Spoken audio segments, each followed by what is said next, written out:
बातमी छत्रपती संभाजीनगरमधून औरंगाबाद विमानतळाचं नाव हे बदललं जाणार आहे। औरंगाबाद नव्हे तर आता छत्रपती संभाजीनगर विमानतळ असं नामकरण होणार आहे। विमानतळाचं नाव बदलायला नागरी उड्डाण मंत्रालयानं परवानगी दिली आहे। याआधी औरंगाबाद या शहराचं नामांतर झाल्यानंतर अनेक सरकारी कार्यालयांची नावं बदललेली आहेत। विमानतळाचं नाव बाकी होतं, मात्र आता विमानतळाचं नाव सुद्धा छत्रपती संभाजीनगर असं होणार आहे।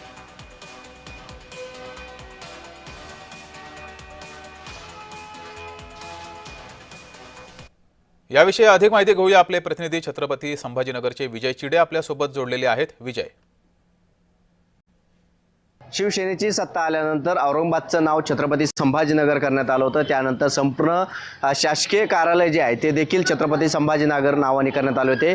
काही दिवसापूर्वी रेल्वे स्थानकाचं नाव औरंगाबाद होतं, मात्र त्यानंतर प्रशासनाने रेल्वे मंत्र्यांनी ते नाव देखील बदललं होतं आणि छत्रपती संभाजीनगरचं नाव जे आहे ते देखील त्या ठिकाणी करण्यात आलं होतं। मात्र छत्रपती संभाजीनगरमधील असणाऱ्या चिकलठाणा विमानतळाचं नाव मात्र औरंगाबाद विमानतळ असल्याने त्या ठिकाणी देखील आता नागरी मंत्रालयाने जे आहे त्याला छत्रपती संभाजीनगर चिकलठाणा असं विमानतळाचं नाव बदलण्याचे आदेश जे आहे ते देखील दिलेले आहे। त्यामुळे आता औरंगाबाद नावे तर छत्रपती संभाजीनगर नावाने आता रेल्वे विमानतळाला जे आहे त्याचं नामकरण त्या ठिकाणी करण्यात येणार आहे। याला मंजुरी जी आहे ती देखील आता नागरी मंत्र्यांनी दिल्याची पाहायला मिळत आहे।